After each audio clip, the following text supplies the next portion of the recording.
Hi. Okay, so we figured out something. This is Tristan. Hello. Who's joined me in the studio today, but we figured out something immediately, and that is we're sitting side by side with to each other, but the cameras are the wrong way. So if we want to pretend like we're looking at each other and talking to each other, Hey. Hi, how are you? This is us looking at each other, but if we wanted to look like that on screen, Yeah. hey, so what's going on? What's It's not new? weird at all. No, not at all. No, this is natural.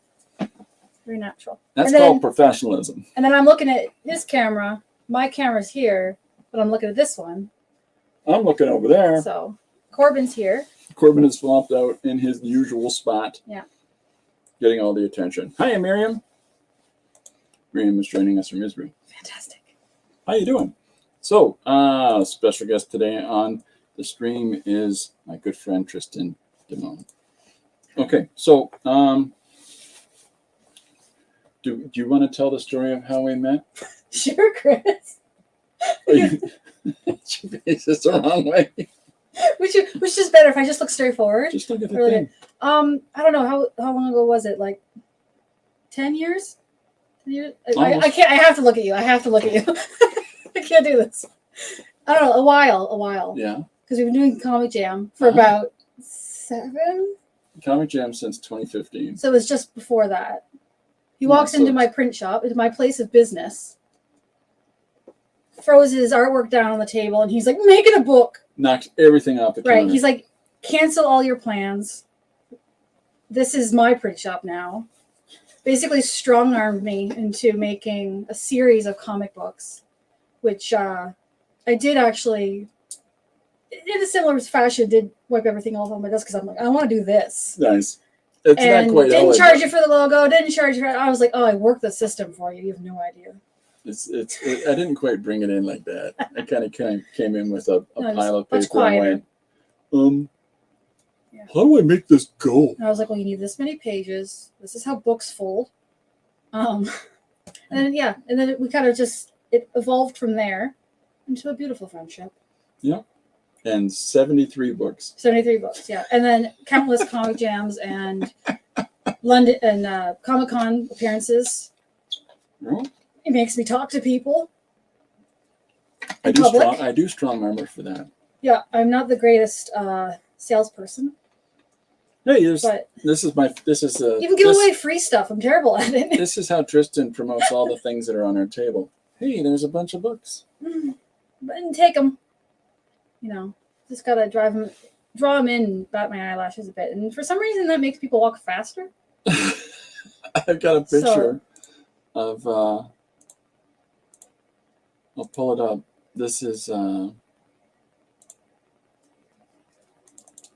the stuff that we've done.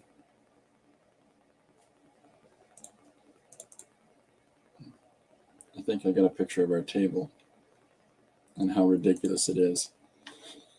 There you go. You think we got enough color? So imagine Tristan standing beside this or behind this and go, here's some books. All of it, yeah. Yeah. So sometimes it's been a little bit different, but yeah, that's the basic idea. Okay, so long story short, too late. Sorry. Basically what it is that when I came into this print shop in town here, which is no longer there. Yeah, it's gone now.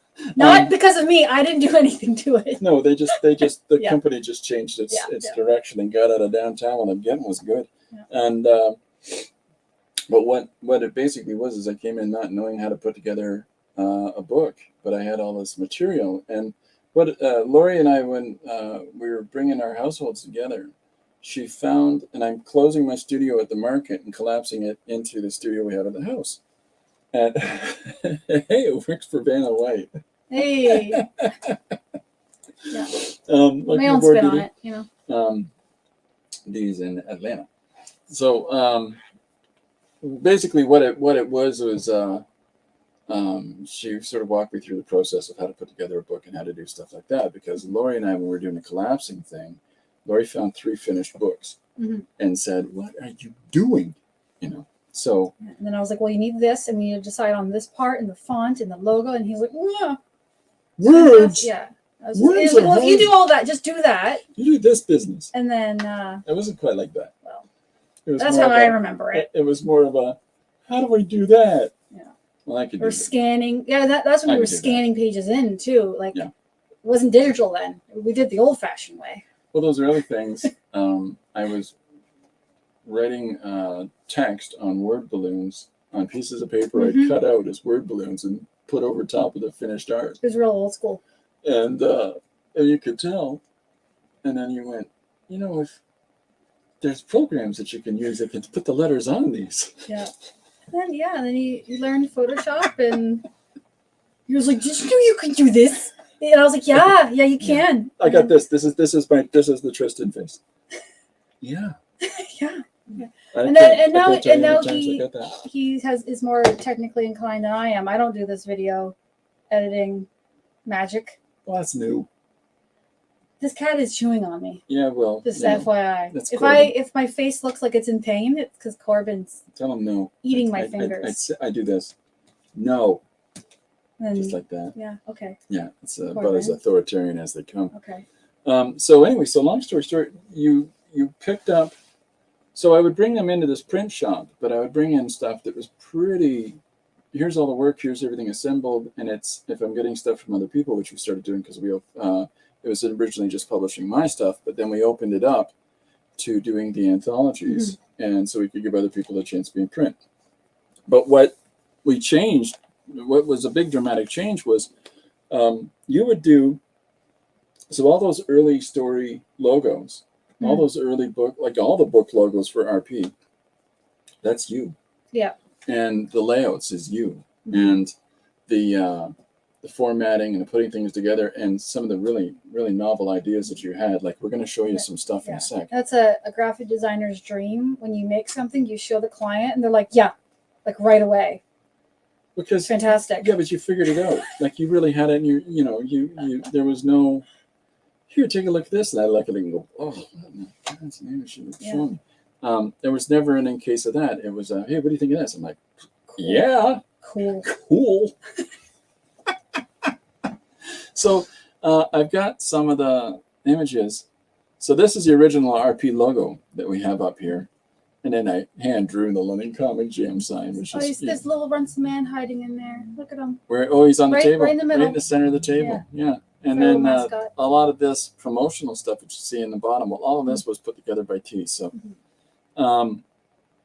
so if anybody has any questions about this sort of journey and this process and stuff, let us know, and we'll do what we can. Yeah, the production side of things, and because you'll do art, and then you're like, what do I do? Because a lot of especially when we had other artists bring things to us to publish, it wasn't in the right sizes and formats, and we kind of had to hack and slash a little bit and fit it in, but because there's always a way to do it. Different sizes of pages. At different paper sizes, at different mediums.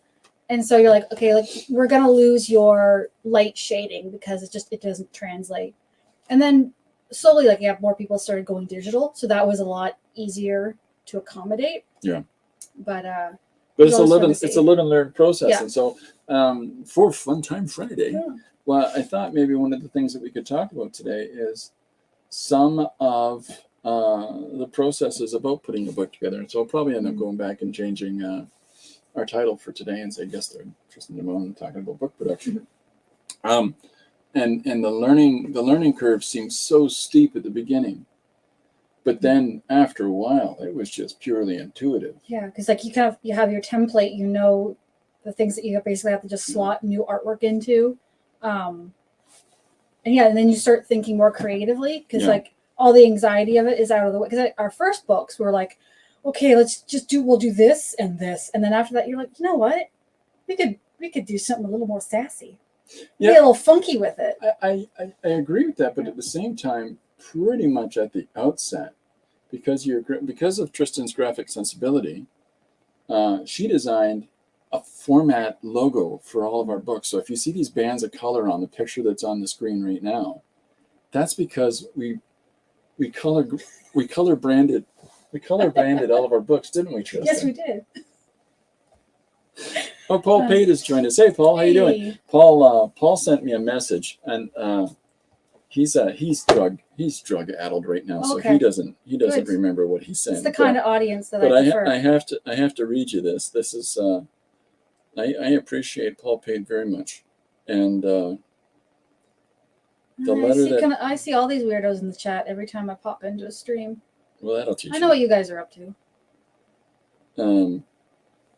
Where did you send me this thing, Paul? Yes, he slowed the show right down there.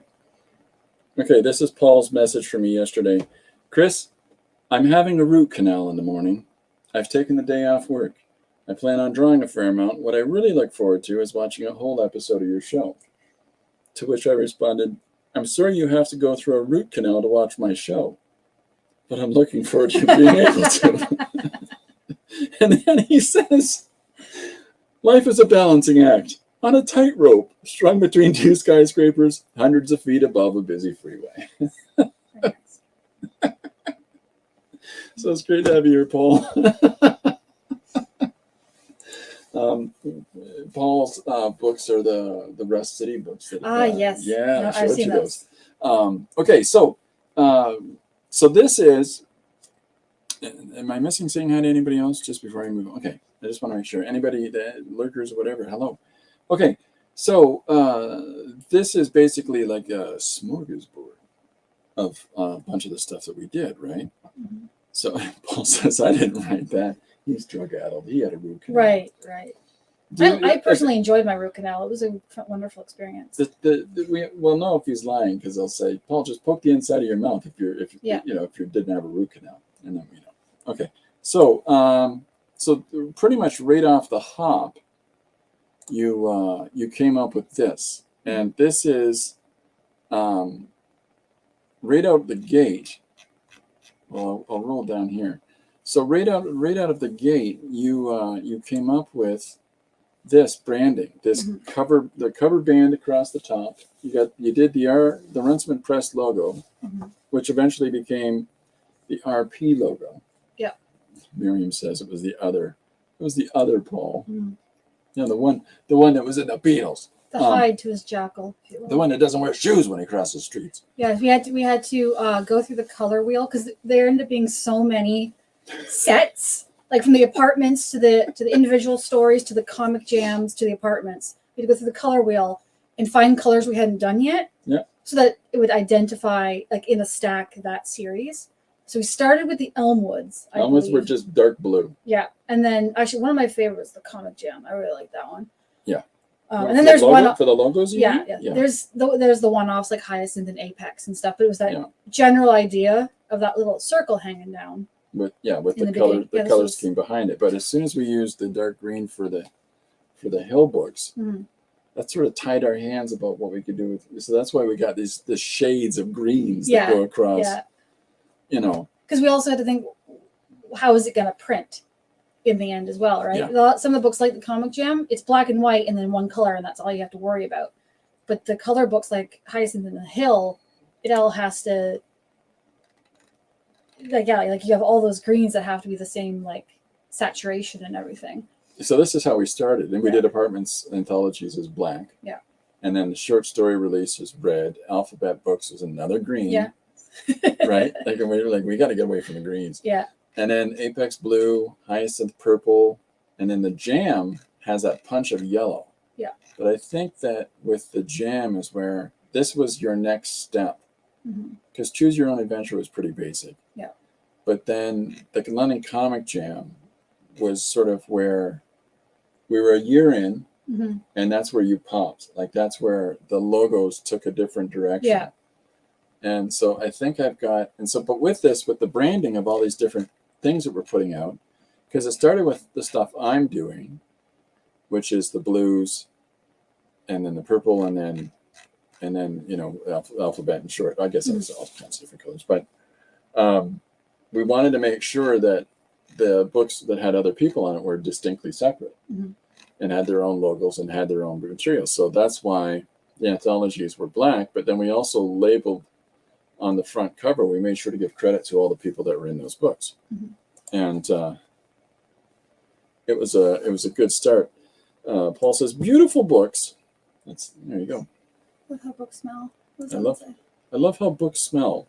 Oh, how do those books smell? Just pungent Xerox toner. If you hold one, fresh when they're still warm, like that to your face for 5 minutes, press really, really tight, you'll asphyxiate. Yeah. Anyways, don't do that. And you'll get a staple in the eye too. Staple in the eye. Yeah. So this is how we started out, and then I'll pull this up a little bit bigger so you can see it.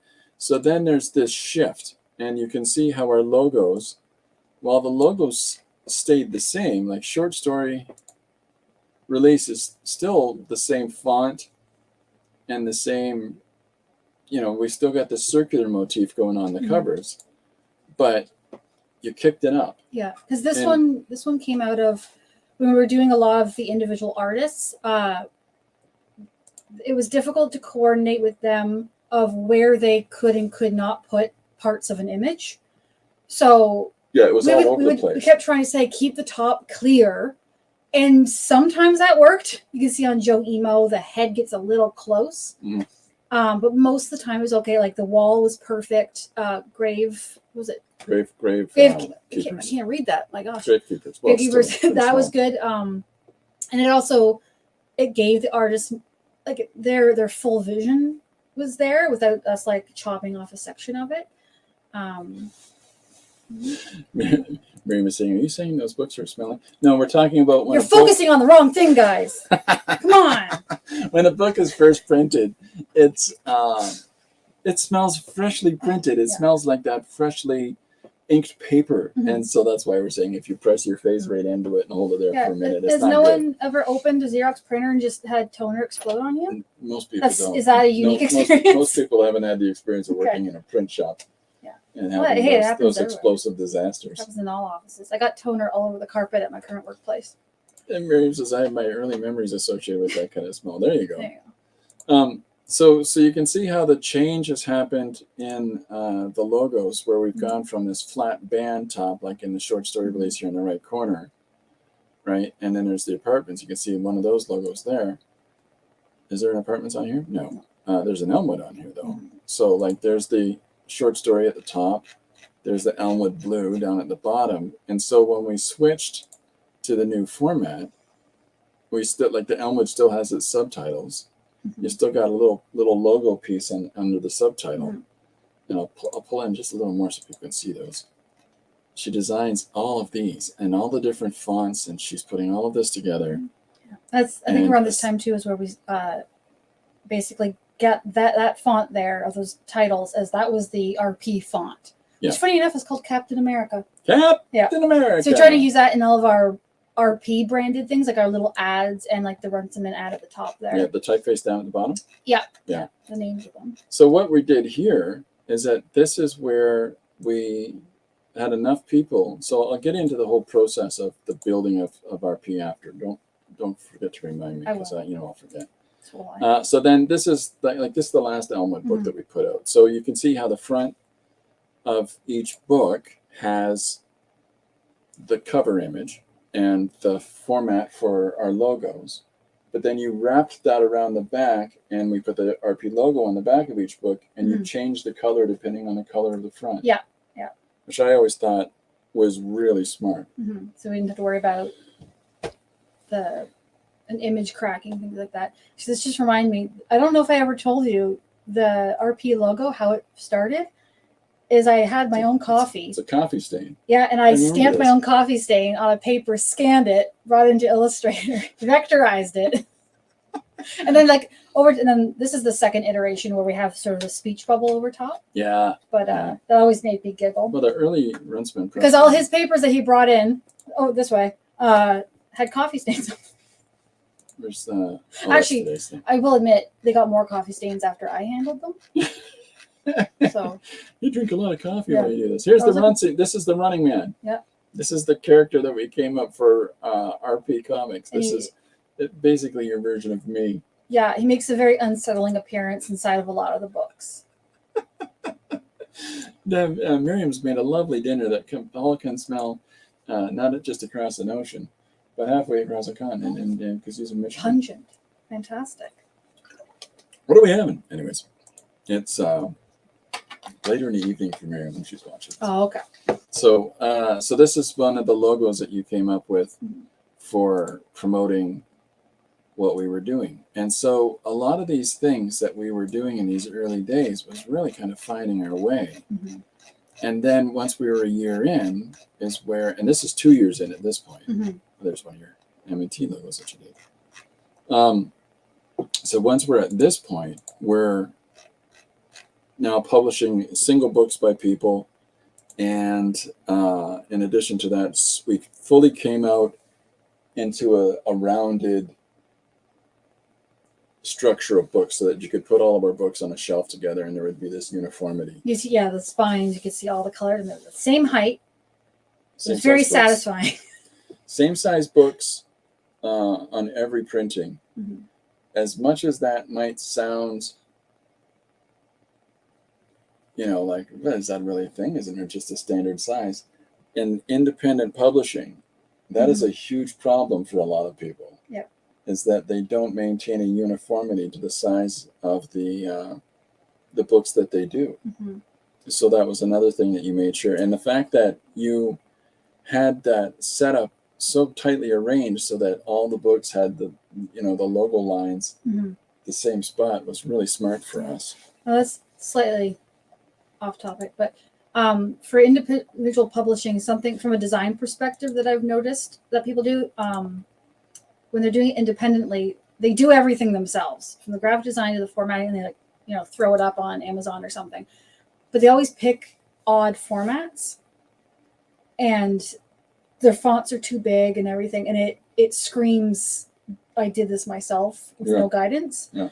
So if you're going to do your own, like a novel even, just pick a traditional size. Don't do these weird squares and unless it depends on the type of book, but I'm thinking like novels. I see like nonfiction and they're like strange sizes. Well, we've talked a lot about this over the years. And one of the things that, because all of the RP books are uniform size and it's a standard comic page size, I literally brought in comics off the wall from the shop, and we looked at here's 4 companies, and they're all the same size. This is the size we're going with, and that's how we figured out the size for printing. Yeah. Because what a lot of people don't realize is that you print oversize. Right, you print with a bleed edge on all the pages, and then the people that are at the printing companies have to cut those down to the right size. And so if you can just lock in on this is the size, we're doing everything that way, then, and if it's the same as the other books by the larger publishers, and because the majority of them are published out of the same print shops called Quebecor in Quebec, Canada. In North American books, anyways. A lot of books on the comic book company, like a comic book store shelf, are the same size. Right? Now, and again, like you said, the indies is where you can tell this is an independent comic because they're never the right size. They're just too squat, or like digest size works. Paul's books are in digest size. The Rust Cities. A lot of times, it comes down to the economics of it. Because the more you can fit up on a sheet of standard size paper, the more cost effective. Sometimes it balances out if you have to cut too much, but it'll balance out like the more you can put up. So it's like the standard comic book size will be at one price point. Yeah. Because sometimes you can put 2 up, and then like a smaller digest, you could probably put 4 up on something. Yeah. It's when dimensions get a little odd that you can't put multiples up. That's when printer companies start to groan at you. Yeah. Paul's 3 books are the same size. Yeah, because then at least you're getting a consistent quote every time and all that. So. Yeah, but at the same time, there are those things about if you just it's hard because you can't just print if you're photocopying your books on a copier yourself, if you're self-producing these things, then you're just going to use whatever the standard size of paper is and go, there you go, there's my new book. It's happens to be 8.5 by 11 or half of that folded over. Yeah. And that's why you see a lot of indie books are 8.5 by 11 folded. Yeah. Well, they're 8.5 5.5? by 7.5. Oh. No, not even close. 5.5. Yep, 5.5. Good heavens! Wow. Yeah. Yeah, 8.5 by 5.5 for a lot of indie books that would be brought into the shop, because that's literally just photocopying on 8.5 by 11 paper. And then there's different price points for when you're going to a publisher for black and white, for color, single side, double side. Yeah. Right. And the other fun thing is if you decide to put some color in, thinking you're almost just be paying for black and white and just a little bit of color, the whole thing is getting printed in color, and that's what you're going to charge for. Yeah. So if you put like a color page in the middle and a spread, you might get away with that back and front as the color charge, and that's it. Yeah. But you have to be, and it could vary between, like I've only worked in a smaller scale commercial printer. A big publishing company with their own printer, I'm sure they can work things out better. But there you go. Paul did the same thing. He looked up a phone. Yeah. You're like, how's this going to look on somebody's shelf at home? Like, is it going to be rattling around between their books? Is it going to be sticking off a shelf funny? If it's a coffee table book, that's fine. But if you want it to be on a shelf with other comics, like for a collector, sometimes at the same time, I get really wrapped up in these tiny, minute details that sometimes don't matter that much, but I find them super interesting. But there's some degree of fastidiousness that you need to have when you approach this thing. Like we also did. It's strange to hear these things, I'm sure, on some level. Maybe boring as sin, I don't know. But you've got to do a little bit of what I've learned is called cost market analysis. Yeah. And cost market analysis is where you have to assess, what is foundational, like what is the basics that a collector is willing to pay X dollars for X amount of work. And at the same time, how can you meet those requirements by what do you have to produce and what cost point do you have to try to make it work at for you to be able to meet their requirements? So it's some fun math. 20-page book, 24-page book, 32-page book. You got to calculate in the cost of paper. You got to calculate in if it's a black and white interior, if it's a color interior, color cover, what's the paper, the kind of binding. If you're going to have a scored binding or a saddle stitch. Yeah. Perfect bound will always cost you a lot of money, but it looks so good. Yeah. But yeah, if you want to, you mentioned this could be boring. If you want to get boring, we could talk about paper texture. I've talked about that. I've talked about that during the stream. I've talked about that a couple times with. When people come in, they're like, "Yeah, just 20-pound bond." I'm like, "Why though?" You've got this. When 70-pound exists. Well, the problem with that is what people might not realize is that if they've got this lovely intimate work, and they've produced it so elegantly, and it has this, it's already a challenge enough for printers to replicate ink washes and things like that. And now the printing processes are substantially better.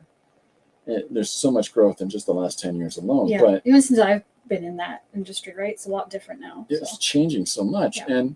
And now it's just easy squeezy to you can find a general color copier at Staples that produces elegant stuff. But but back then you got somebody that does this great work. And we had this a couple of times where just put down cheapest paper ever, man. I don't care. I'm like, yeah, but we do. Somebody gives you this really lovely thing and goes, or they show you something that they've self-printed before that, and it's on the worst paper it could possibly be that has this, like I told them about, I mentioned about the difference between cold press and hot press here. And it'll be this cold pressed, really texturous paper, and half of that beautiful artwork is lost. Like it's just lost. Yeah. And it makes you feel like what a missed opportunity that is. Yeah. Let's make this shine a little more. Yeah, so you think about with the printed comics and but also the artwork and things, is the paper does matter so much, especially to the customer, as much as it matters to how you want your art to be perceived. I have a friend that she was absolutely in love with this one particular artist, who finally saved up some money to purchase something from her Etsy. Yeah. It was about $60 for a print. She was It was a pretty popular artist, so her work had some value. They shipped it to her. It was on printer paper. Oh. And like you could see through it. She complained, and they're like, tough. Wow. And you know what she did? She trashed it. Yeah. She got some screen caps. I don't recommend this. It's a little bit meh. She got some screen caps of the art from Google, printed it on good paper, threw it up on her bathroom wall. She's like, that's what I wanted. It's like, I don't want a $60 piece of printer paper. Like, and now she's like, for me, that would sour me to that artist, but I hold a grudge. So, but paper's important. I hold a grudge. Yeah, I do. I have very few friends left now. But yeah, paper. I could talk about paper forever, but this isn't about paper. Well, So, it is as part of it all. Like part of the whole process is about putting together material for publishing, and part of it all of the whole process. Oh, and before I forget, by the way, I've got the book of tricks here, and we will pull it. We will do some artwork at some point. We will pull something out and do a thing. But this is a chance for us to. We don't often do this where we'll actually sit down and admit to people all the trouble we've been up to. Yeah.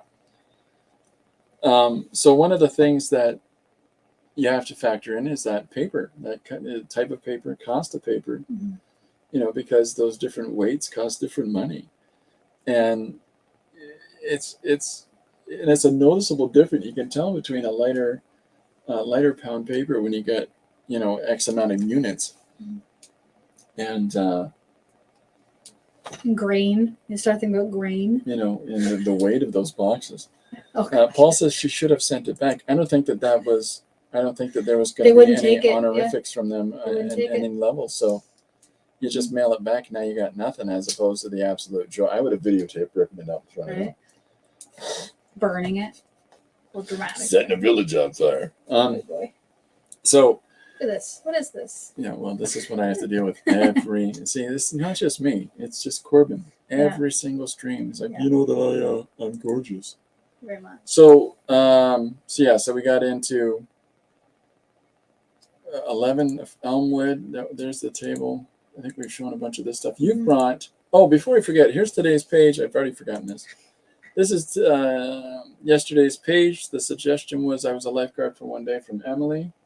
I drew it in pencil crayon and then put it into the magic robot. Somebody had suggested a fellow named Dan, is a regular that comes on, had suggested that I have him lifeguarding at the pool inside of a volcano.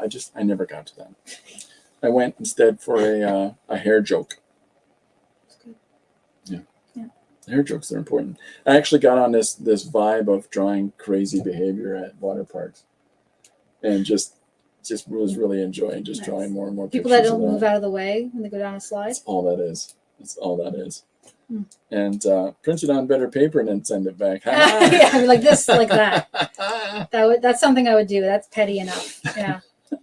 I hold a grudge. Is what you write on the back. Yeah, you're like, I'll remember this. So by the time we got to the end of publishing all these projects, I think the last things that we went through was doing Derek Latimer's 2 books.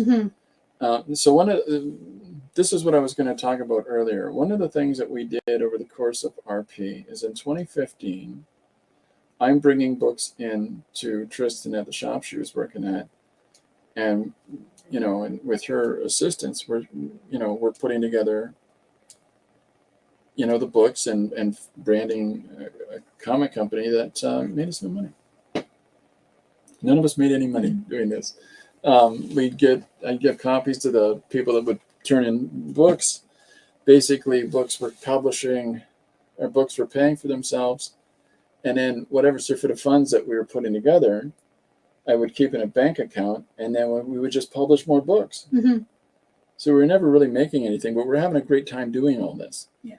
And at that point, when you were at the print shop, you were pretty much ready to just pull your hair out. We don't need to talk about that. I know, but so bringing the books, so the allowance of you to go crazy graphically, and to take on the reins of all that, you'd expressed a couple times that this might be what keeps me here. You said to me one day, and I'm like, oh, okay, well, good. So by the time we got things going. I'm running the London Comic Jam at TAP. Mhm. At this this is the gallery that I'll be doing the talk on the 12th. And so monthly, I would have everybody would get together at this table, and we'd all write and draw comics in an exquisite court type format. Mhm. And so what we would do is that a bunch of the people there, as I'm introducing many people into drawing sequentially for the first time, Mhm. and then other people that have, always enjoyed that already are realizing that, oh, I'm really having a good time doing this, and they start developing a little more into developing some stories, developing themselves creatively is what I mean, I guess. And so then we start having people say, well, I want to put together a piece. And so what we started with was 4-page shorts. Mhm. And if you got a 4-page piece, this is the context, the conflict, the climax, and the conclusion, right? And then we'll put together an anthology. Mhm. And so people started doing that. And some of those people have gone on to work for other, like some of the earlier people have gone on to work for comic companies now, and it's just crazy. Mhm.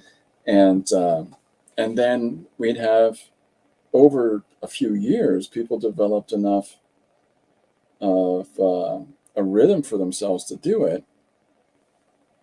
They came, eventually some of them came out with, I got an 8-page piece, I got a full book. Mhm. And so that's where we ventured into 2 different directions. One was the RP Primer, which was 8-page shorts, and then eventually we did RP Monthly, which was 8-page segments of a continuing story. Yeah. And the reason we went to RP Monthly is that we tried publishing 7 different books by 7 different creators and had this big launch, and maybe half of them really promoted what they were doing. Yeah. The other half was just sort of it's cool, I've been published, and we gotta sell these guys. You gotta sell your book. The business side is very foreign to creatives, I find. So it's like, we can handle the publishing side, but we're not a marketing company. Yeah. But a lot of artists, especially in the Jim. beginning, they're very introverted and they don't push the work out there. So that's always you take them to shows and all that sort of thing, but you still have to do it, a lot of it yourself. And that's why a lot of people get onto the social media and all that sort of thing too, which is not what I hate it so much, but it's like, it's necessary sometimes, because that's where people go to find new things. Well, the problem that we had with that was we developed this excess of dollars. We'd put away a couple of bucks. We're like, wow, this thing is actually, let's try publishing solo books from people and see how this works out. And as long as we can get the cost of production back, then we can maintain doing this, and then they get the difference. That flattened us. Mm-hmm. So with that, the ones that worked, they paid for themselves. The ones that didn't, flattened us. Mm-hmm. So we were back at the drawing board.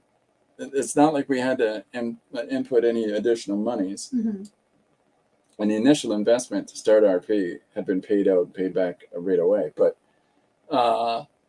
that at that point is when we sort of said, okay, publishing people on their own. Well, these ones we could do another one again, but one went to Australia, the other one went to the States. Mm-hmm. So that's not going to work. These ones on their own are viable, but those are the ones that we couldn't continue. Mm-hmm. So we decided instead we'll just keep going with the Apartments anthology. Ended up doing 15 of those. What's Paul saying now? Oh, by the way, Jim, I had a root canal this morning. No work today. I'm rooting for you, says Jim. Yeah, that's good. I'm here for the whole show. Why? Don't do that too much. You'll hurt your mouth. If you're deep enough, you feel better, Paul. There you go. And then there's nothing quite like helping others realize their dreams, I think. I've never done it because I'm super self-centered. See, I'm terrible at promoting myself and my own work, but I can do it for other people. It's so much easier to do it for other people. The problem is when you're put on the spot with things, right? Like the problem is when people realize there's two different directions that come at you when people realize that you're doing the anthology, like we're doing the anthologies and stuff. It's either they come at you. So I hear you're publishing anthologies. How does one find out about that? And that's always awkward, right? Yeah. Yeah, because it's like, well, we do this. So, and it's like, just get to it. Like there's this part of you as from a publishing and graphic direction standpoint. It's like, yeah, what do you got? Yeah. just give me. Well, I got this idea. It's going to be about 6 books, and then it involves a guy who is a surfer who has water control powers. 3 times I got that. 3 times. There's a graphic designer trying to wrangle an artiste and saying, no, you can't do that, or like maybe calm down a bit, because these are our parameters. Is painful, or like trying to impress on someone, being like, I know your story is 19 pages, but that doesn't translate. Base 4. Yeah. Base 4 Base 4 means if this is a piece of paper, we're gonna fold it over, front, inside of the back. Mm-hmm. Base 4. That's what you need to think about when you're publishing, unless you're doing 2-sided sheets, which is far more expensive. But that's for a different binding. Yeah. But for comics, you need to do it. Yeah, because we also add, usually, depending on the book, an inside front page that's something different, a second page that is like a welcome, and then the back, sometimes we have ads or we have a preview of something else. So you got to factor in the extras as well. Yeah. So, wasn't good. My lap wasn't good enough for you? He'll jump back and forth 16 times. Okay. Super close up. You like that? Yeah. You're welcome, Jim. Nah. Very nice. So, this is very Corbin. Come on, be a gentleman. Come on. So, what are you doing? So there's all those little learning curves and processes that we learned along the way. Like so we went from, Comic Jam pages, which is where we would publish those. We did 7 volumes of those, and all these people. Oh, I'd love to see my stuff in print. Of course, you took part in these jams, mm-hmm. But they never sold. Mm-hmm. They barely covered the cost of production for all of those. And you'd think, there's 60 people in this book. Mm-hmm. Why are we struggling to sell? And I think we were 100-unit run. So how are we struggling to sell? I think it was 45 units we needed to clear. Mm-hmm. And so. Yeah, that's where it becomes challenging. As much as everybody wants to be in print, mm-hmm. then there's the cost part of being printed. Mm-hmm. And I think that when you're working with other people, as nicely and as gently as you can express that to them, doesn't mean they get it. Yeah, it's like you realize, like, the things that do hit, that become popular, like even bestseller books that are on the lists, money went into getting them there. Yeah. It doesn't just like it's not a one person published a thing and then, oh my God, suddenly it's huge. There's marketing, there's advertising, and that is just money. Yeah. When you have small art communities, sometimes it works, like because those people within that want to support the thing, but in certain economic times, you get kind of burnt out. Well, there's also, you have to hold up your end. Yeah. People are, I want to support your thing. Well, what part of your thing are they supporting? Are they supporting a community in general? Are they supporting a specific person? Yeah.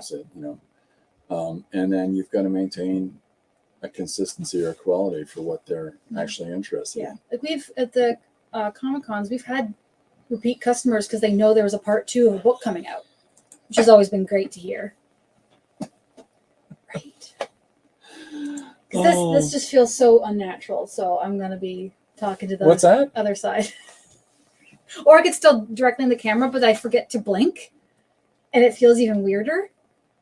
So this is what we're doing. Yeah.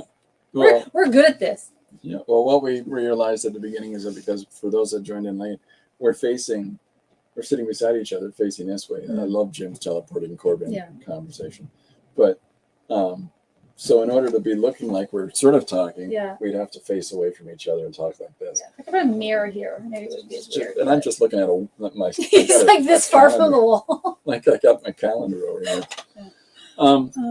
So with these different ventures that we went on, these different publications that we did with others, I look back on that. I look back on everything we've done with RP. We started calling it RP shortly after, like within a year, instead of Runciman Press, because it wasn't about me. Yeah, once we started getting into the apartments and like anthologies and stuff, as soon as we started branched, yeah. Right? And it's because, I mean, we call it Runciman Press because I thought I was just doing my thing. And instead, as soon as we branched out and brought more people in, we just called it RP Comics. So, which caused me to have to figure out the legalities of that, because all of it is business license and all that stuff is Runciman Press. Yeah. And so that it got, legal and bureaucracy is the downfall of mankind. So. Because I had been asked when a lot of the apartments were like, people were aware of them in our little art community, they'd come up to me and ask us like, so how much does Chris pay for 4 pages? And I'm like, what? Who told you about? We're not even getting paid. We're not getting paid. Like, so yeah. A lot of artists, they like the fact that they retain the rights. A lot of the times when you submit your work, you no longer have the rights to it. They can do whatever they want, but like, at least we can give artists that. But it was very much my spiel was like, it's the community, it's the art, you know. Well, we gave them copies of the book. And then they got copies to then do what they would want to do with them. You got copies of the book to self-promote yourself. Go down to go apply to a larger publishers and say, look, somebody else took a chance. Yeah. Get to know me, you know. And you maintain the creative rights and all the original art and all those things. But there was nobody making any money. No. And it, you know, from that standpoint, that's a lot of investiture of our time and energies. And you have to like doing it. You got to enjoy it. Yeah. You definitely got to enjoy it. Like was mentioned, is some people did turn that into something, whether comics or not. At least they had a hard copy being like, look, I was published. Like even just being able to say I was published can turn into something for someone. This is a secret door, by the way, that a lot of people don't know. In a comic book world, before larger companies will look at you, unless your work has a lot of razzle-dazzle. And I mean, like, they could just drop you on a book right now and you're going to put out something of the level of quality that they're putting out on a consistent basis, with all of the finishes, with little alteration and little monkeying around with you or your timetables or your personality. If those are so rare, the majority of companies will say, go work with these smaller companies. And the reason that they're doing that is that they want you to prove with someone else's money that you are viable commercially. Yeah. But yeah, comics equal time. It's like Paul. Yeah, Poller. Yeah, it's true. Yeah, you gotta. And this is a guy who kicks out a page a day. There you go. Yeah, what time are you talking about? Because you sound really negative, but it's like there is something a little bit like you can get so excited about something, and then the reality hits you, and it can be like, oh, okay, that. But like if you stay down there, then you won't do any more art, which is where I find myself a lot of the time. Because that's the other thing with creativity. There's a lot of people with depression and anxiety in this world. Well, I think that, because they're expositing communication through one form that they don't feel that there's any connection to, but they lean into that one form because they don't feel that connection. Rejection feels like it's personal, and that's why you have to. It can. Yeah. Right. And so when it comes down to producing these books and producing this material, in order for you to get looked at by, any of the big companies at all, they want to see that you're published by somebody smaller, that somebody's taken an effort and taken a shot. And then they want to see what came out of that and what your skill sets are for an entire project, in whatever size or scale it is. So by doing these things with people and saying, here you go market yourself, go chase your dreams. Some people did. And those that did proves. Yeah. You know, mind you, I know at least one person that would do that. They go and present, hey, look at this. And to somebody else, and somebody go, fantastic.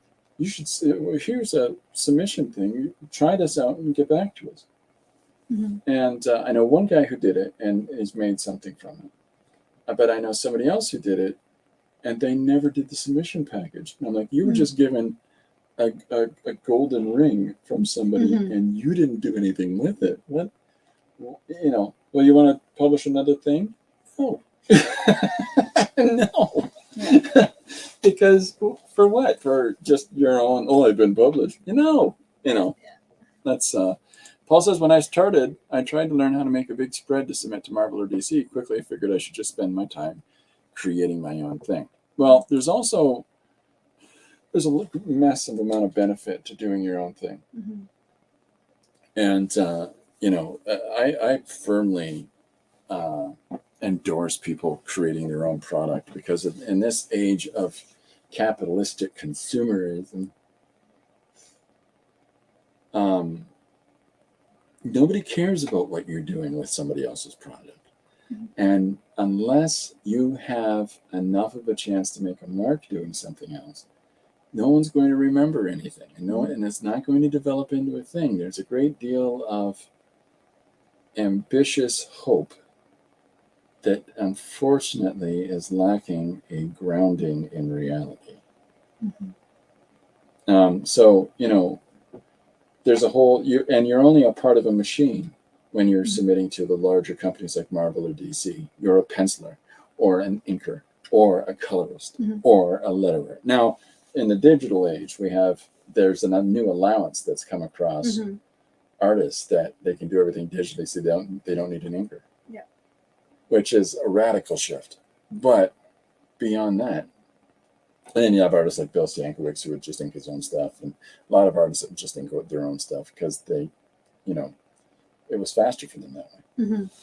Really rough, loose pencils, and they do all the finishes in the ink, right? Paul says, I don't think I could ever get good enough. I'd still be submitting and never have created anything. I got to highly disagree with you, Paul. I got to highly disagree with you because if anybody here has an opportunity, please look up Paul's name. Please look up his Rust City books. And please get yourselves a copy of those because they are fantastic. Yeah. Is it a Marvel or DC book? No. But that's part of its charm. There's only one non-formatted, non-corporate format book I've ever seen done by Marvel or DC by an independent that made me go, oh yeah. Peter Bagley, the guy that did Hate Magazine, did the Megalomaniacal Spider-Man. And if you look up Peter Bagge, P-A-G-G-E, or B-A-G-G-E, is his last name, I'm sorry, Peter Bagge, and look up Hate. And it's the Seattle underground punk rock artist with these disenfranchised grunge teens that are growing up and becoming adults. And he continued doing the stories until they're starting to get in their 30s. And man, my life's gone nowhere, And they gave some lunatic at Marvel, gave Peter Bagge the opportunity to do a Spider-Man comic. Mm-hmm. And what does he do? Because he's a writer-illustrator, he writes and draws a book from the perspective. Steve Ditko, one of the creators of the principal creator of Spider-Man, in my opinion, was an objectivist. He believed in a lot of the tenets expressed by Ayn Rand. So black is black, white is white. There's no in between. You either are or you aren't. If you've been convicted of a felony and you got out of jail, you're still a convicted felon. You're not an ex-con. You're always going to be a convicted felon. Objectivism is just black or white thinking. And so because Steve Ditko was that way, Peter Bagge's Maniacal Spider-Man is written from the viewpoint of objectivism. And so Peter, should I put on this costume? I mean, is this my identity? Is this really who I am now? Am I myself or am I this costume individual? And why should I go and save people? Why don't they have the facility to save themselves? It's just the most ridiculous Spider-Man you've ever read. It's the only independent alternative style of a superhero book I've ever seen. That just genius. The Megalomaniacal Spider-Man. It's one issue. They're like, yeah, we're not going back to that guy. Issue. Well, no, it rounds out. It's a rounded out story. But so getting into those larger publishers and those larger companies. I know a number of people that still have these ideas of, well, maybe I'll get maybe, but you got to work closer to how they do their thing. Or make enough of a recognizable name for yourself that they'll recognize your individual style enough to let you touch their project and that's rare. It's very rare. Yeah. Meanwhile, there's other independents that have, like the Hernandez, Las Bros Hernandez, the Roberto, oh my gosh, it's Jaime, Roberto, and I think it's Manuel and Miguel. Anyways, no, Beto. Beto is Roberto, Jaime, and I think it's Manuel. I can't remember. I'm so sorry. But these three brothers created a magazine called Love and Rockets. And it's one of the longest running independent alternative comics out there. And it's three different brothers doing three different stories in three different styles. And it works and it rocks. And it's from that South Los Angeles. They're self-described as Chicanos. Oh, yeah. So Mexican Californians. And if you have not had a chance to check out Love and Rockets, grant yourself that opportunity. Their stuff is a tapestry of story. So professionally done, so well written. And you got guys like Dave Latham and Bullets. You know, his series is so good. Stray Bullets. But that's, again, this is people that stick to it. And then, of course, here in Hamilton, Ontario, Canada, we got Dave Sim, who did Service. Mm-hmm. Started off as a barbarian aardvark and ended up being all about politics. That's how they get you. Aardvark in they politics. draw you in with the aardvark. Yeah. They started off as a riff on Conan. Nice. Yeah, Conan, the aardvark barbarian, basically. So there's a whole bunch of different things. But we got a special treat. I asked you to bring in some, like, what you're working on now. Yeah. Do you want to show some of that? Troll? Okay. Well, she's getting set up for that. The one page, because I just did a con suggestion.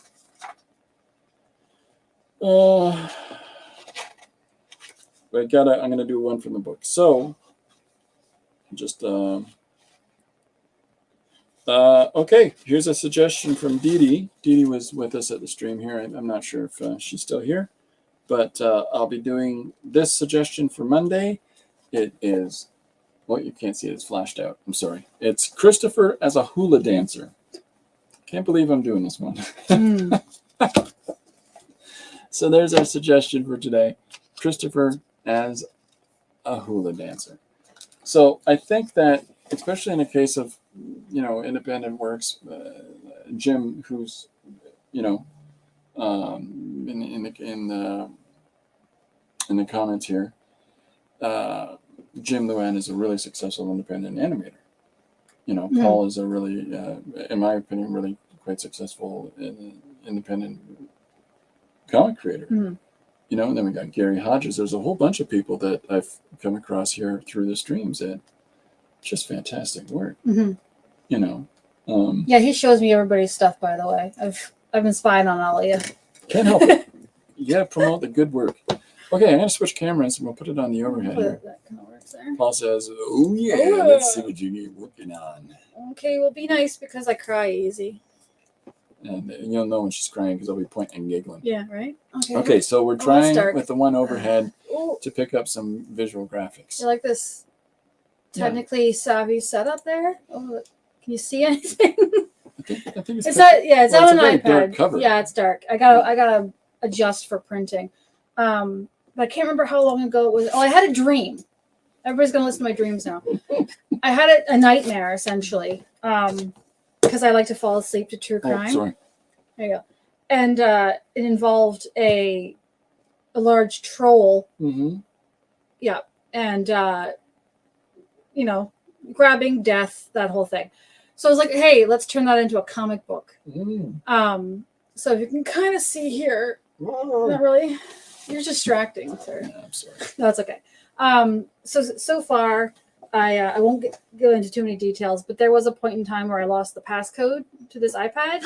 So I've lost about a month and a half of time to work on this. She texted me freaking out because she lost the passcode to her iPad. I was like, I've lost everything. I've lost everything. I was like, what do I do? And I'm like, deep breaths. Worst comes to worst, we'll find you a hacker. Yeah, right. No, we were thinking dark web. All I had to do was go to the Genius Bar, and they're like, it's fine. We'll get you in there one way. Anyway, or another. I'm not usually an Apple person, so this is like, I feel a little out of my depth. But so this guy was like, just start drawing the thing, like write it. So I was like, is that how that works? So I started with my least favorite thing, which is landscapes and architecture. Well, you had this really great idea. You had a really great idea of drawing the viewer into the story. Yeah.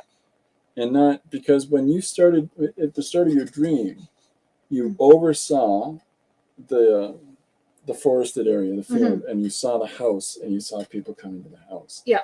And they're moving in. Yeah. And so that introduction in the dream draws the viewer in. It draws the reader in. Mm-hmm. So it's basically, it starts with people are moving into this house, sight unseen, in the middle of the night. Was that Taylor Swift comment? We got 15 here? Paul dreamt he was Taylor Swift's dad the other day. So top of that. Very nice. You know, they're moving in. They're, you know, going about their day. And then we have a visitor. And some of the text isn't all that quite there yet, but they're basically like, that's weird. Why would you just drop in at this time of night? So we got our little friendly neighbor there. And oh, look, a blank Paul page. says he Fantastic. loves all the heavy blacks. Yeah. Yeah, so basically they want to look like there's no light, because they just moved this house. They don't have hydro, but the moon is so bright that that's the light that's in the whole thing. And it's just blasting through the windows and blacking out other things. And there's like, this is how my roughs look. Don't you have print recognition? What is print? What is print recognition? Is that for me or is that for? Don't you have print recognition? Oh yes, I do. It's the touch thing. But when it powered off and I turned it back on, it said I needed to re-put in the passcode in because it had reset. Oh, yeah. And that's when I locked myself out 10,000 times. Yeah, it was a whole thing. Yeah. But yeah, now it's on there. But this is kind of how I rough everything. There's a layer of black under there, and then that's like a little bit transparent. I draw over it again another color, and I wanted this conversation to be very frantic because he's talking his head off, and the couple that just moved in being like, we don't have time for this. Like, this is weird. And meanwhile, their little kids just wandering around the house. So this is one that I really like, where I wanted it, again, to be blacked out with the moon on the trees. You can kind of see this. Who's this little fella right here? What's going on there? One of the things that we've talked about over the course of the streams is the idea of dimensional planing and how when you do each plane of an image, white, gray, black, how you separate those different planes gives a larger sense of depth. I think you've really got that going on. As you can see, like, you think, oh, this is just sky here? But no, that's our little friend blocking out the trees. Oh, God. Because, I don't know, probably too small and white balance to actually read this. But he's dropped by because he's like, now's a good time to tell them that this area is a little shady. Just FYI, I've heard some things. You might want to be careful. This little guy's just hanging out back there. Just I was going to make the Slim Shady joke there, but I didn't. You're welcome. Go for it. So he's like, oh, yeah, those woods over there, you see, and they're not listening because they're like, we just kind of like leave, and they're like, we're busy. There's an open window. These are more roughs. I'm playing with the idea of having images like this with no words on it, just an image in between these pieces of frantic dialogue. Are you doing your dialogue on separate layers and you're doing your art? Yes. Excellent. Always. Excellent. Because live text until the end. because that allows you to editorialize your pages and to think about different pacing and different allocations of images on pages, so that maybe maybe I need to move the story in a different rhythm, because you've got some fantastic pacing solutions at the beginning there. Yeah. With the slow pace in. Yeah, because we have like, and then it picks up this almost unnecessary amount of dialogue from this guy, and then we have the internal dialogue of the residents being like what they really feel. What you talking about? Yeah, so this one is just sort of a concept in progress. I don't know if I want to show this much of this creature. It's out of order there, but is that all I did? Is that all I did? I don't look at my phone. Okay, hold on. No, it's okay. It's touch. It's the touch thing. Do I know how to use Well, since the iPad? pacing changes, but using big panels and slow for slow panels for frantic is awesome. Yeah, so it's like I have to work with that. But essentially, I was very bad at telling the story. Should I spoil it? Well, basically, no. Just hold on to it, because people are going to want to pick up this book. But I'll come back. But there is something to be said for allowing yourself. There's a melodiousness to doing sequential work. You have to figure out what the rhythm is. Yeah. And you have to figure out what the tonality of the scene is. And what I mean by that is it, there's an intensity to it. Is there sort of ease of pacing to it, and is it dark and foreboding? Is it really a bright and happy park story? All of those different factors come in. And so Paul is really good with his books. Paul, when he first told me about his books, he's like, they're like 100 pages. And they're each over 200 pages. I'm never going to let him forget this. But what he does is he allows that pacing. He allows the cadence, the rhythm of the piece to develop and to grow, intensify where it needs to intensify, open up where it needs to really open up. And that's important. It's really important. Now we know economically, it means a higher cost for pages, but that's okay. That's minor in comparison to the effort involved. So. Yes, there's always, I'm a huge fan of terrible horror films. So when I'm trying to write something. What's a terrible horror film? Most of them, they're all bad. They really are. I can see something terrible in all of them, even the ones that commercially do a good job. Great storytelling. Oh, thank you so much. So not Kubrick's The Shining, but Stephen King's The Shining. Fantastic. Where it's like there's a lot of Miriam tropes. says, "I love it so far, Tristan." Oh, thank you so much. There's a lot of tropes that are like, should I go? Like, should I be showing this troll too much? Like, it's on the cover already, so there's a troll. But it's like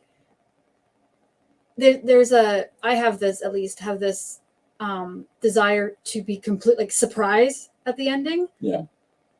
Like they didn't see it coming, but the thing is, I know the story, so I know the troll's there the whole time. The other person reading it, they're going to be confused if suddenly there's a troll at the end. The only time I ever saw that effectively done was probably The Upturned Stone by the Hampton Brothers.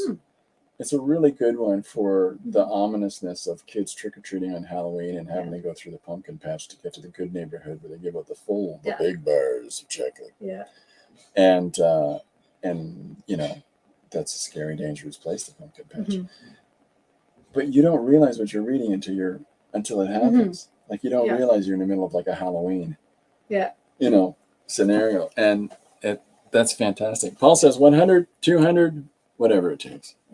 You'll get whatever there. It was takes. But and I don't know anyone who despises M. Night Shyamalan. But one of my favorite ones is in Signs, where you didn't see the aliens. You heard them. There was some interaction, but they weren't really there. Well, that's why it was so spooky. What ruined it for me is when you actually saw the alien. And I always think about that being like, the first moment's good though. Yeah. The first moment, the freak out factor is when the family's watching television, and then on the TV footage where they're saying about the strange happenings, the strange occurrences, and we're not sure what is going on, and then but there's footage captured of this, and as they're watching it on television, an alien walks through a passing alleyway, and the whole family goes, "Wow!" You know, and just as the viewers in the audience go, "Whoa!" But after that initial moment, then they got the whole, you know, "I got your baby" moment, you know, and it gets, the pacing gets off. Sorry. But my favorite M. Night Shyamalan moment is I'd gone to see a completely different movie with a group of friends, and there was a preview for a film, and they did like the trailer. It was great. I thought it was going to be a great movie, and then it popped on the screen as by M. Night Shyamalan, and the entire theater went, "Oh!" It was such a wonderful moment. I still watched the film, and that was my reaction to the end. Because you're like, oh, okay, I knew that. Is it the village? No, it was the elevator one. Oh, the elevator one. For me, it was the moment that M. Night Shyamalan Ding Dong. Quiet Place was what I think where when you're trying to convince the audience that Mark Wahlberg, he's always going to be a member of the Funky Bunch in my book. But when he's a science teacher, what? It's the trees, man. He's a gym teacher at best. Yeah. It's the trees. But like that's in any horror film. The plants film, are mad at us. In any horror film, and even in like my troll comic, it seems like it probably is what would happen in real life. In every horror movie I've ever seen, where the little things, it starts happening and no one really pays attention, no one thinks it's a problem. And that's how, like, any zombie movie, little things are happening here and there, and people kind of ignore it until it's too late. So the same thing, the people, they're being distracted by this guy telling them a story. He's telling them that this is a problem, that there's this thing in the woods, and they're just like, I don't care, I have things to do, blah blah blah, while the thing is coming towards them. It's Chekhov's gun. Yeah, it's when you start, you establish the premise, and you set this objective thing in motion. Isn't that great? That's a great idea. Just psych it out right at the end. Psych, it's a kid. You're dumb. Yeah. Fucking neighborhood stupids. A Quiet Place with Emily Blunt is so fantastic. Written and directed by her husband, Jim from The Office. Did you know that there is a movie? Paul says that's scary. I think it's called Silent. Which it's based off of the same book Quiet Place was. It's so bad. Came out at the same time, and no one knew about it because there's bigger stars, and that was advertised or everything. They're the exact same movie, but Quiet Place is just better. Yeah.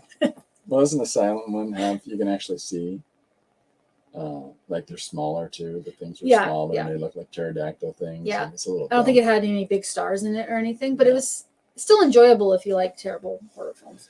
So, what other stuff have you got that you're bringing in? Have you want to show some of the other graphic stuff that you're doing? Because I think that he's making me. See there, Paul says that's a great idea, Miriam, because kids are terrifying. Oh yeah. Oh, you just saw my password. That's okay. 1, 2, 3, 4, 5, no one 6, knows 7, where 8, I am. 9, 10, 11, 12. This is how good I am at security. 555. Okay, no one look at my email. 5. Okay, so hey, it's you. Chris is trying to get me to be less hard on myself. So he's. So after all these years of us knowing each other, this is Tristan taking a jump into actually doing a sequential story herself. Yeah. She's done all the covers. 1 4-page. You've done all the covers of all the apartments. Yeah. You've done the graphic design stuff for all of the books. Mm-hmm. You've designed some of the logo stuff. You've done a 1 4-page piece, which is easily one of my favorite ones that we've ever had. Mm-hmm. And then now you're doing this. Now I am, yeah. But in the meantime, you've been doing all this. Just absorb the knowledge of everyone around me and just take all their secrets. Yeah, it takes. And suddenly, I'm just really good at comics. My head is now empty. Yeah, yeah. But yeah, so basically, as a graphic designer, I work mainly in like print production type of things, catalogs, flyers. Yeah, I know. And I'm in the delightful position again of finding another place in this world to work at for money. That's the problem with 10 contract. And 10 contract. Yeah. So this is a little selection if anyone is interested. So this is just some of the work that you've done Yeah. from some of the different places and opportunities. Yeah, so you've now, had. now you all know where I work. But yeah, so basically, like, there's a thing in working for a company in-house is you do what you're told, and you have to kind of strong arm them to get your own spin on things in there. I had to be sat down and told at some point to stop copywriting puns into the flyers because that wasn't our audience. And I was like, we need a new audience then. Because it's funny. So I was not allowed to do that anymore. No more puns, Tristan. Come on. Yeah, this is as close as I got. And, You'll so want to towel off with this new line from such and such Right? a company. Yeah. So American viewers may recognize the TSC stores. TSC stores. Same name, same kind of store, but I think the Canadian branches, they're kind of separate. It's still your superstore for farm auto. Farm equipment. Hardware. Basically Canadian Tire, but without the tires. Tristan, if you believe in yourself, it makes the process and all the hard work more that's enjoyable. okay. I'm not on that medication. So I'll work on it though. Thanks. That's good advice. My favorite thing is always working on the pet stuff. That was always the best because I got to put kitties and things. You got a lynx and a timber wolf on that picture. Kitty, you puppy, right there. Go wild. It's it's like this is the kind of ad where it's like when they do ad for like men's cologne and it's like you put this cologne and suddenly you're this hot shot. Women explode. Yeah, women are just chasing after you. It's similar for a dog and a cat. If they have this food, that's what they feel like. Are you planning to stream? Is that for Tristan? Are you planning to stream? On my own? No, I need this guy to riff off of. So, who's this? What's this going on here? That's a good looking Yeah, guy. so you've already seen a lot of this. But these are some of our ads that we put into other books and everything into, I think we did sort of sponsorship things where different events we put stuff into. Oh, yeah. This was really... hold on. That was one of the fun things we did. We did this annual exhibition would take place in London. Mm-hmm.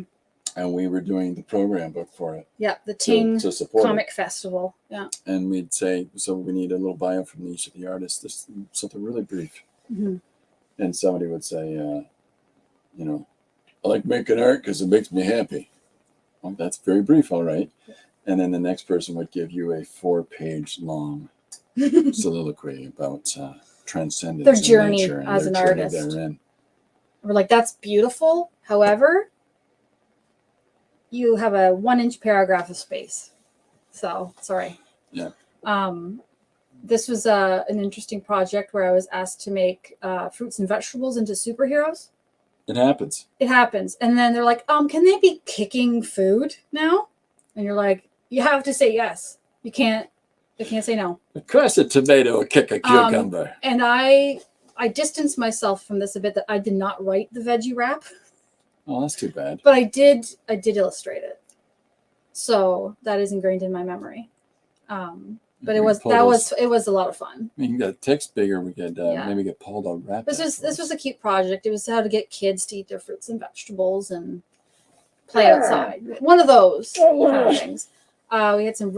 We had a popular road race in London, Ontario, where they'd have people run in the dead of winter on the ice. As one is wont to do. Right? It's very popular. There's some illustration. Oh, look at that. Business cards. Oh, and then we're just going to not load anything else. That's fine. There you go. Business cards were I did those like every 15 minutes. Celebrate. Fantastic. I know them worms, Paul. Words. I meant words. This was a fun project in working with a client that thought they wanted something, but it wasn't actually that. So you had to basically develop a bit of telepathy. Yeah. That's the mind reading one. Where they brought in the Swarovski crystal logo, and they said, "I like that. Do that." And I was like, "I can't copy a logo." What they wanted is basically an animal and some words. But so he's like, you have to be like this is why we can't or won't do that, or it doesn't fit your product. Because a lot of the time, like for business cards, I didn't do like half of these logos. Even if I don't like it, I can't do anything about that. So you kind of just like fit it on wherever. But when you're going to be doing the logo, you can, you talk with them. I mean, like for the example, this client made jewelry out of a type of nut that mimics ivory. So it's sort of like a, yeah. So it's like a elephant safe thing. So we want to put the elephant in there, but we're not happy because you're not taking his tusks off, right? Has it got tusks on the elephant? He has a little tusk, and this is a little. That's the little nut. I can't remember what the name of it is. It's in there somewhere. It was a while ago.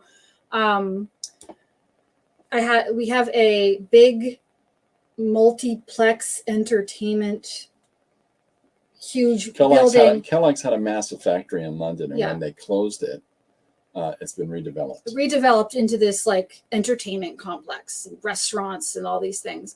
So I got to go in there and see it when it was gutted. It looked like the Death Star. It was freaky, all these exposed pipes and torn down walls. But I got to do a spec project is where Miriam, when she was 4, dressed as a vegetable for school. Miriam, I personally believe that for the majority of my education, I was a bit of a vegetable. This guy's ass, not an actual there. Fantastic. But yeah, this is a thing that's common, but very much hated by designers, is spec work, where you don't have the job yet, but you do the work in hopes that they'll buy it. So we were trying, as a company, we were trying to come up with a look for them. This is kind of similar to what they went with, but not from us. So, but it was fun. It was a good experience. More some logo design, app icon, things like that. To do newsletters, and another common thing that you have to do is manuals, like textbooks. It's so boring. I think that's the majority of what you end up doing in a print shop. Yeah. Is that in graphic design, you're doing the most projects. Yeah, it's not usually like, you go from illustrating vegetable children to massive amounts of text that you have to format. So they're different skills, but both very useful. So is that all I've done? Yeah. So I'm trying to develop that portfolio a bit more, because the downside to working for corporations is they don't let you take a lot of work home with you. It's their property. So that it runs into a bit of a conundrum with portfolio work. So. Oh, it's Art Illustrator. I'm like, AI. What are you looking at? Oh my. I'm looking at AI. But maybe one more. We'll show them. Look at them. Also, this I think is the best piece of artwork I've ever accomplished. Right there, and Corbin thinks so too. What's it trying? Yeah. So I'm developing pasta brand at the moment. So this is a fun idea. Yeah, this is my newest little side project. So, yeah. So it's kind of exciting. Here we are. Early days troll character design, which didn't end up making it into the actual book, because that took too long to draw over and over. Yeah. So at this point, here you are, just about ready to launch into your first book, your first project. And this is exciting. I mean, for a person who's been involved in basically in the production of comics for some time, now that you're doing your own, is it as fun as you had thought it would be fun? I think it's like developing the story for sure. Drawing something in a consistent manner can be aggravating. Yeah. Like the line, because like in comics, it's like, depending on your style, like I'm always like, the lines aren't the same with, I get too into it. Where I'm like I was drawing stairs at one point, and I was like, are these, I couldn't tell, do these look like stairs? Just like physically, like could somebody walk up these if they were real? So it took a couple tries. Stairs are really tricky. Yeah. Yeah, so I get wrapped up in those little details, but when you pull it back and look at the whole story, it's a lot more, because I thought people who just like knew how to do stuff, you could just did it. But like drawing, like writing, I wrote the rough draft, drew some thumbnails, and then I put the thumbnails into a rough sketch, and then the rough sketch was a little bit more refined, and then I would like ink it, which was like all the black and everything. Yeah. And through that process, the story changed. Sure, it would. So, which is, I think, for the better. Because it's like, when I initially wrote it, it was too much detail. Because it was in written form, right? So once you get the pictures on there, I'm like, well, you don't need half of, you can see what's happening. I'm absolutely of the mindset that even if you have everything all cut and dried and set up and established, as soon as you start visualizing that, you are going to make changes. And the reason that you're going to do so is because your brain has had time to, ferment and come up with all kinds of new things or new levels of sophistication that you want to add to images or the approach to a story moment. So like a change of the camera angle. Writing and illustrating sequential material on your own is largely like being every different hat that's worn in the production of a film. So it's exciting. But yeah, Paul, I actually do have an Instagram, which I started to post on until the password debacle. But you can put it in the chat if you want, Chris. My Insta. What is it? It's at cat in the toque.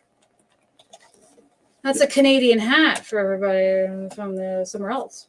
I wear a toque in here all the time. My head gets cold. So yeah, I intend to put more progress pics up there because that in the beginning that was keeping me developing it because I like attention and validation from strangers. So if you can go there and just like the pictures, I'll be just high on life. Here's a comment from Miriam. Christopher, how cool your guest. I can't stop thinking you do everything to not draw yourself as a hula dancer.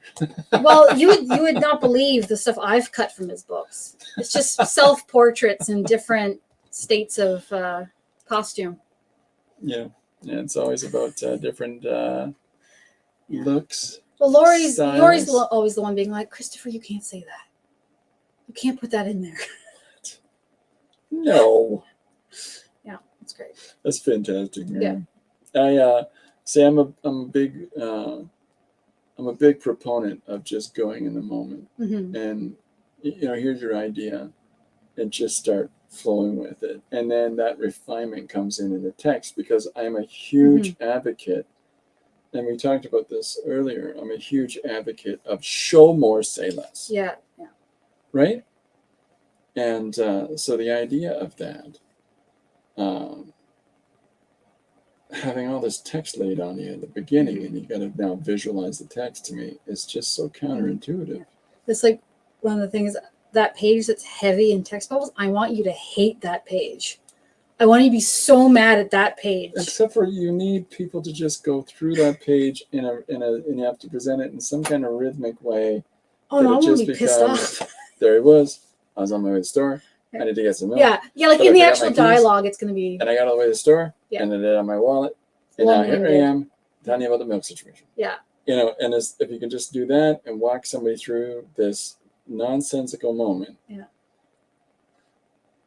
And do it in such a way that it doesn't.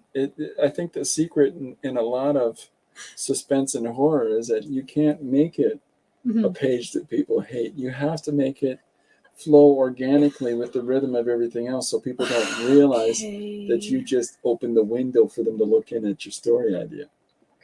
That's the secret. There's some really I can't remember his name right now, but the guy that's done Haunting of Hill House. That's a fantastic. That is so well written. It's a fantastic example of that, of introduce people to the larger narrative without them realizing that there are 113 ghosts in that series of.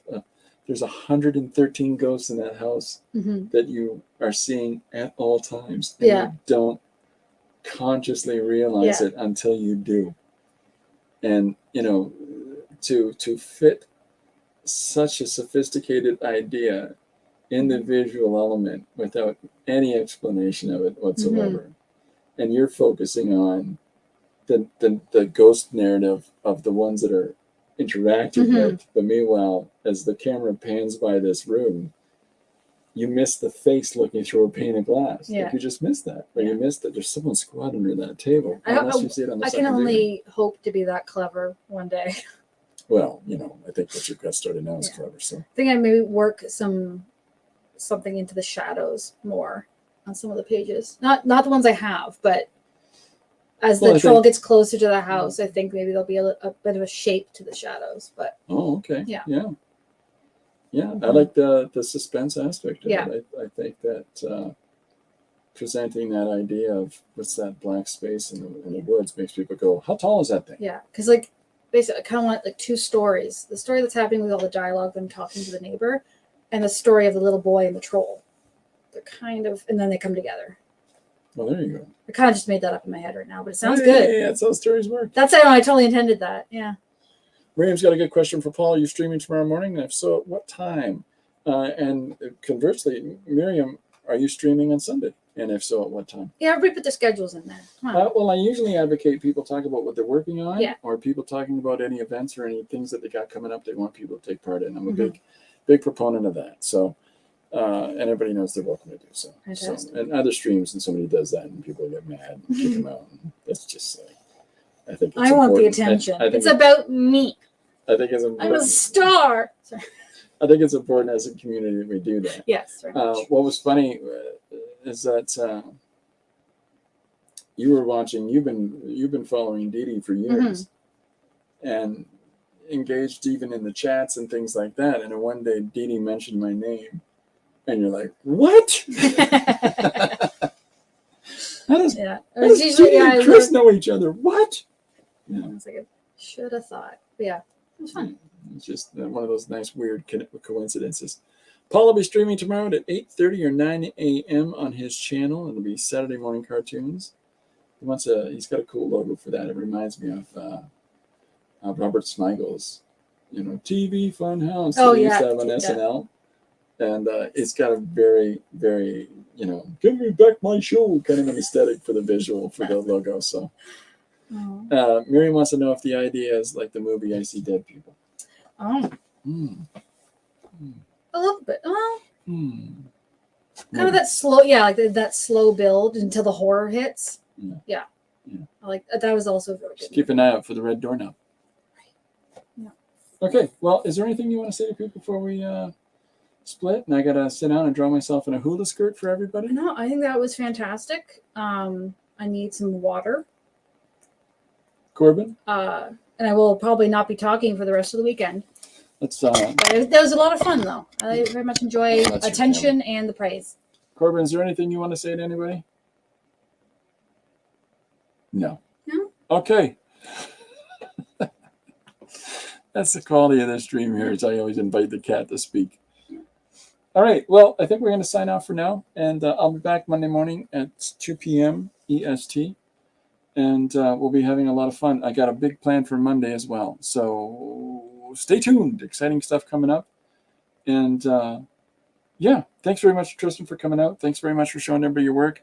Please, if you can check out what Tristan's doing on at least on Instagram, and she's gonna try to check out people's names she's seen here in the chat, and who I haven't stalked already.